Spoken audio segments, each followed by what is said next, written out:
I was having a conversation with my youngest son. Sometimes I just go a little deep, okay? And we were riding in the car, and I'm just observing the sun, and I'm just looking around, and I asked my son, he's 10, y'all, by the way. He gonna be 2.0. Okay, when I'm done with him, he gonna be 2.0. Okay, shout out to Kyle. We're riding in the car, and I said, what is this? Of course, he didn't know what I was saying. I'm like, what is this world? I'm like, do you know that we are stuck here? We cannot escape this place. So I look back, and his mind, I could see his mind going, and I told him, I said, well, you think about it like this, y'all. And listen, when I was thinking like this, no, I was not high, okay? She must have been smoking that good, okay? That is not the case, okay? Sometimes I like to think beyond the box, and that's something that you should do. I just have questions that I have that comes from within, right, through my observation. And you know what I realized when I was talking to my son? I said, we are trapped here, so think about it. Space, if we go beyond that blue sky, what do we have? We have space. We have darkness. Why? Why can't we thrive in space, right? So above us is what? Darkness, right? So then I said, dang, I said, you know what? My theory is really hitting on a point, because below us, no one has ever discovered the deepest part of the ocean. Am I lying? Because if we try to go to the bottom of the ocean, guess what? We'll die. We will be crushed from all that water above, right? Come on now, I need you to think. If I can get you to think, then we can get somewhere. Okay, so you think about it. Above us is darkness. We can't thrive there. We can't breathe there. Just like below us, we can't thrive there. We can't breathe there. It's darkness. It's cold above us and below us. And there is so much happening in the middle. This is this world. Think about it, y'all. So it just makes sense to me. It makes sense when I read that manual, and when it says that right here, we got, I used to be a teacher back in the day, so I want to give an example so I can give you a visual. Okay, this is a little snoop, but we going to pretend that this is the world. Okay, this you in your own world. And it just makes sense to me when I read that book, and when it says that he holds the world in his hand. Think about it. Above us, darkness.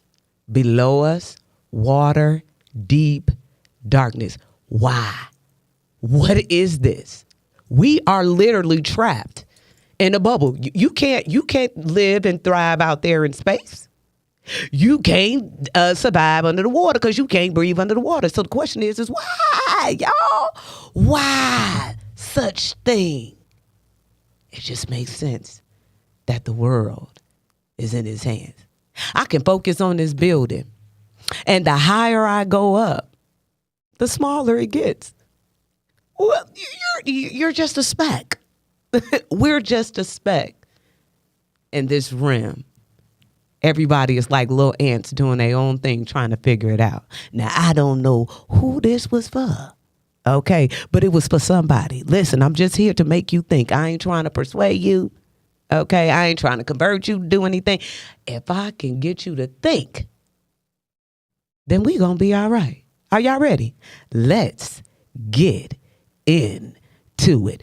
Greetings, my beautiful, beautiful brothers and sisters. Yes, it is your girl, your big homie, TT, and welcome y'all to TT Talk. Snap it up for myself.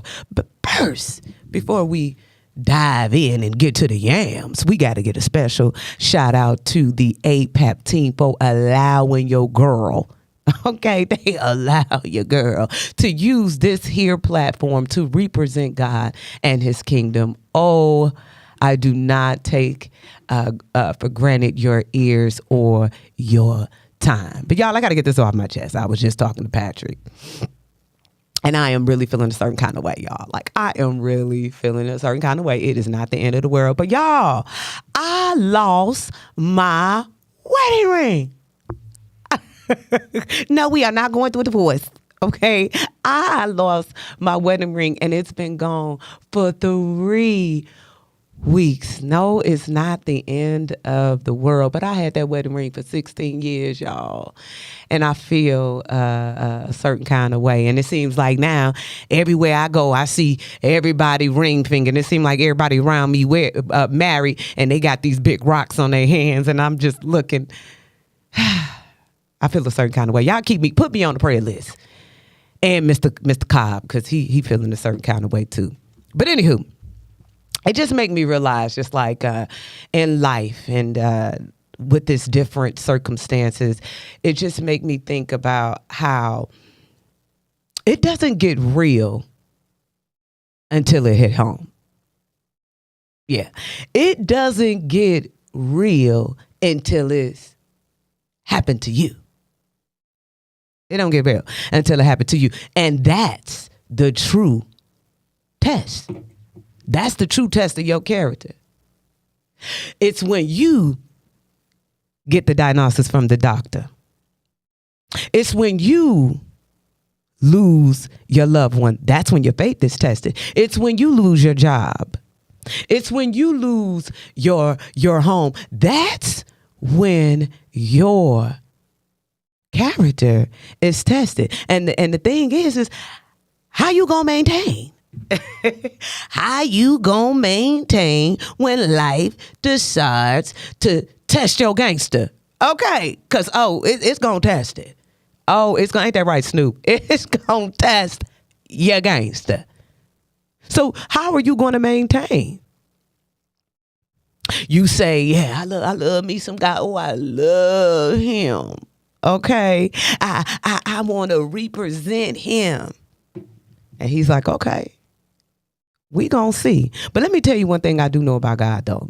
This is just a known fact, is that I discovered that God will keep his promises no matter what. I don't care what life trying to do to get you off and make you think different.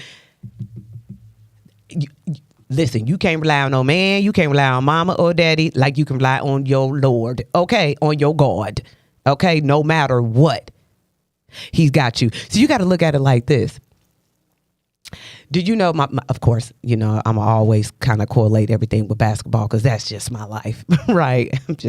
That's just what it is at this point. In order for you to make the high school basketball team, they have, before you can get on the court and play the game, before you make the team, you have to go through conditioning. You got to go what they call Hell Week. Why? It's going to weed out the weak. It's going to weed out the weak. If you trying to go to school and get your diploma, your degree, your degree, you going to have to take different berries of tests through the course of your studies.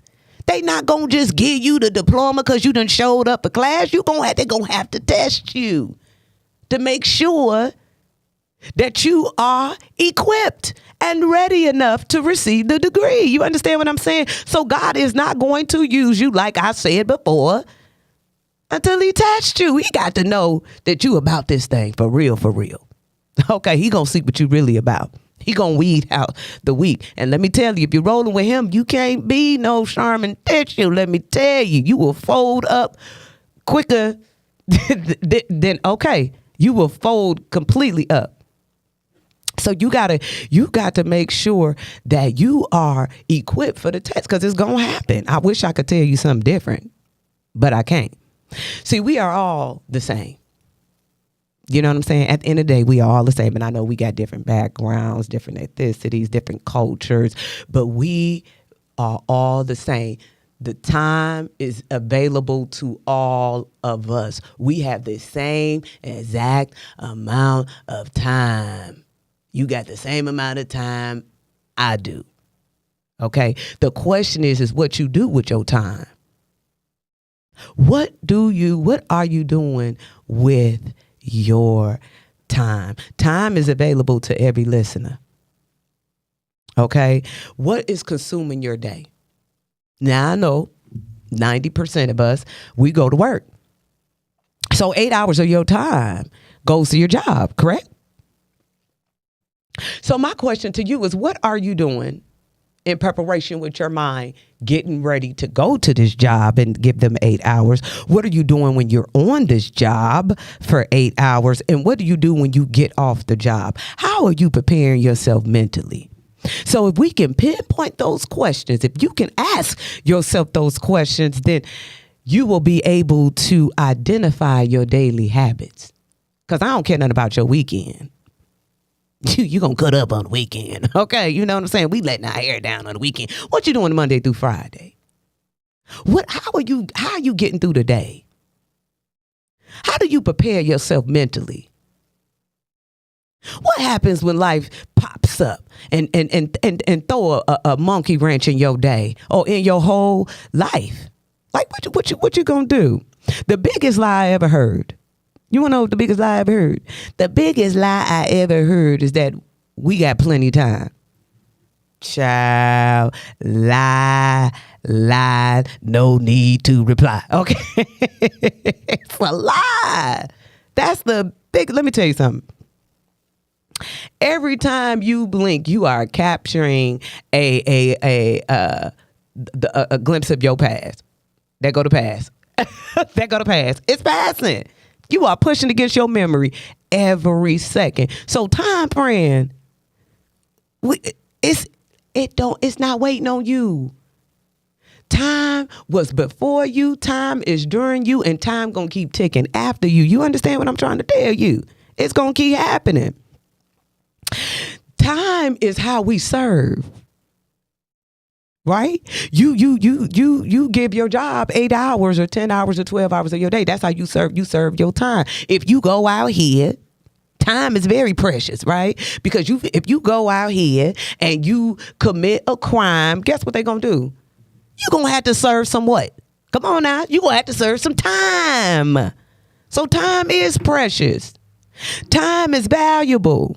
Time is inevitable. It's time.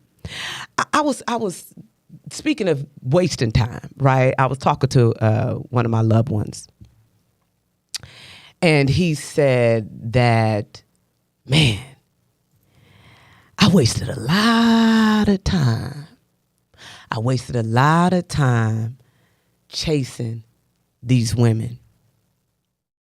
He said I could never keep a woman because I kept chasing after a woman, and now that the years have set in, and now he's an elder, he's left and he's lonely because he wasted a lot of time chasing one thing and never got fulfillment. This is what he said out of his own mouth. So my thing is this: what is your appetite? And I ain't talking about the burgers and the fries and the fried chicken and whatever you like to eat, your chicken nuggets or whatever it is. I'm not talking about your appetite. What is that appetite that controls your behavior?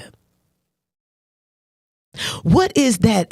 What do you hunger for every day outside of what you're actually eating? What is it that you got to have every day? And you know that it's not benefiting you. And now you so accustomed to it.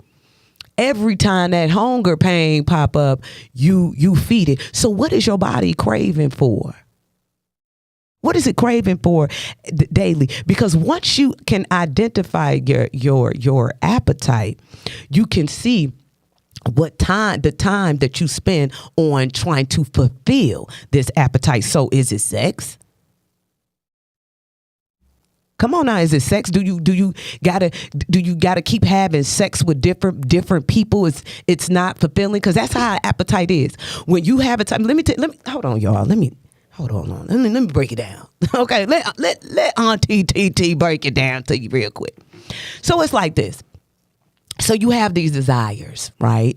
And you have these urges and these things that you deal deep from within that nobody really knows. You know, some of us can't know because we can see it, but we really don't know. So when one thing about sin is it's tricky because you constantly have to feed it.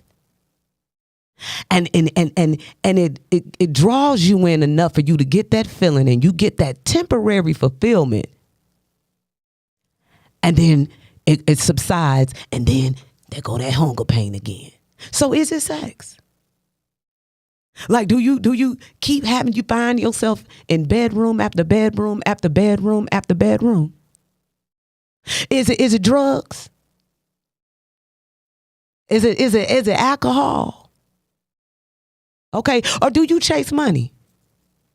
You would do something strange for a little piece of change. Now that's what I heard. You know what I'm saying?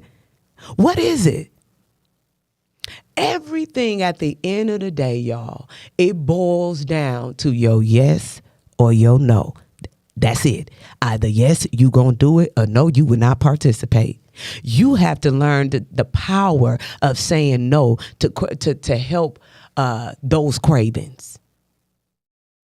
You got to learn. That's going to be the biggest problem in your life, learning how to control your appetite, learning how to be disciplined. And you have to starve that desire until you get strong enough to overcome it. Just like in the natural, like if I say that I'm on a diet or I'm sticking to this meal, then I have to stick to the meal. I can't be around there smelling in the cookie shop or Krispy Kremes. Okay, I can't be smelling McDonald's fries. You have to learn how to discipline yourself. You got to learn how to identify your appetite. And then that's how you can get a better understanding of what you're doing with your time. Okay, do you wake up in the morning, you hit that L? I gotta hit this L before I go to this job, deal with these people. On my lunch break, I'm gonna hit the pen. Okay, when I get home, come on now, come on. We gotta have a real conversation. What is it? What you chasing? What are you doing? What are you doing right now that is going to benefit you in the long run? What are you doing day to day to get to whatever goal that you got set for yourself? Y'all, listen, this thing with this appetite, it latches on, okay? And it has its own commandments, okay? It be commanding stuff. You sitting up in church and you got hunger pains. You know you ain't supposed to be thinking about that. You sitting up there in church and that thought done popped in, and then you thinking about what you gonna do after church. Come on now. You got to learn how to discipline yourself. And listen, I don't know who this is for.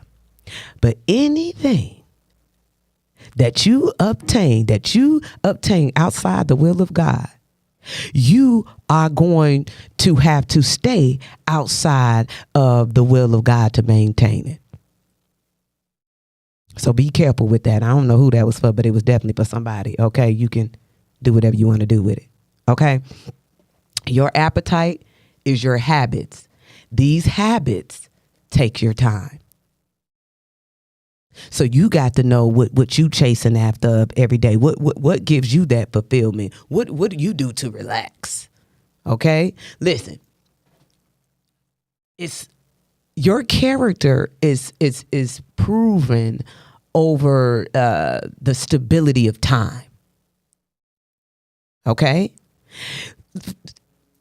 You can't just eat pork chops and bacon, okay, and sausage and biscuits your whole life, because guess what? Over time, you're going to get high blood pressure. Okay, listen, that ain't nobody's story. That's my story. I had to leave it alone. I told you I had to leave the bacon alone. A bacon toast and some coffee every day, sending my blood pressure to the roof. Okay, over time, it's not going to be good for you. If you've been smoking squares pack of cigarettes since you was 12 years old, and now you're 36, can I prophesy that them lungs going to be looking like, they're going to be looking like them little coals that you put in the barbecue grill. Okay, they're going to be looking like charcoal. Can we predict that? It just there's laws There's laws to this. Over time, it will play a part. It will take a toll on your body. You can't just eat whatever you want to eat. I can't just sit up there and be eating rolls of cookies. I love me some Oreo cookies and dip them in milk. Okay, I will knock down a whole roll of them. But I can't do that. Because guess what? It's going to show up in my face, in that back, in these arms. Over time, what's going to happen? I'm going to pick up weight. What are you doing that is benefiting you?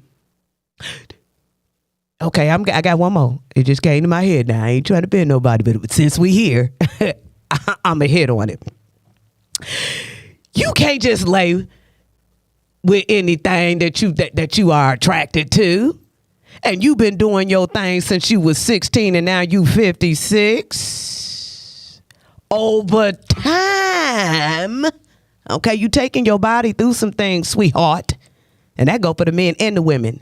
Because I see the end results of both of that on both ends. Come on now. If you know, you know. I'm going to tell you the truth. Over time, come on, y'all. That's going to wear and tear on your body. Listen, you may want to search what it is not. What it is not. And then it will be revealed to you what it is. You might want to discover that. Listen, appetite and time. Okay? That's what we working with. That's what we working with. You have to learn how to identify your daily appetite. And once you can identify what that is, whatever it is, man, we got all kind of different appetites for different things. A lot of us have the same appetites. But you got to realize and see what's running the course of your life and how it's benefiting you in the long run. Once you do that, you can specify, and you may need to be able to adjust your life accordingly. Okay? Once the issue has been identified. Like if every day you go out, I'm just using these little examples, just simple examples. But if you every day you spend your money and you go run and you got to gamble, you gambling, you may hit a little $100. When will it stop though? That's the thing. That's the thing about when you keep feeding that appetite, it never stops, y'all.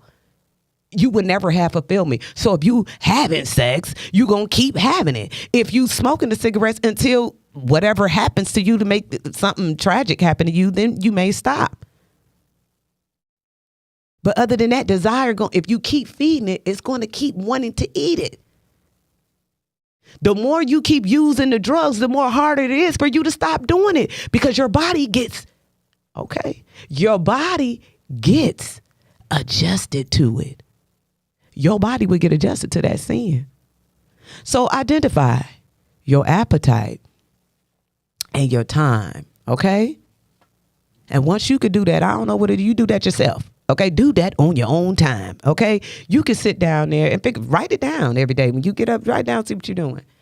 But you got to learn how to put something. You got to come back, all that, because you already know where the battle was at, all in here every day, all day. So you're going to have to do something with that.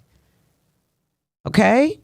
Listen, because at the end of the day, at the end and the beginning of the day, God loves you. He loves him some youth. It's your girl, yo big homie, TT, y'all. Thank you again for allowing me to pour this sweet tea of love, inspiration, and motivation. Y'all tune in next week and see what God gonna do. Because I told you, I have absolutely no idea. But this I do know. Time is what we want. We want the most. But we use the words. Right? Over time, in the direction that you're going, without making any adjustments, and what you're doing daily, How is it going to benefit you in a year from now? Just a year from now. Whatever you're doing right now, daily, what are you working towards? What are you building towards? How will it benefit you in a year from now? Man, get to serving. Serve some kids. Serve the elders. Do what you got to do. Spend your time wisely, y'all, because it's flying by. That's the bad news. The bad news is that time flies. But the good news is, let me tell you what the good news is. The good news is you're the pilot. So what you going to do with the time is up to you. There is a requirement from you too. Now y'all go out there. Now that you got it, fix your appetite. Y'all go out there and you live a blessed life. Bye.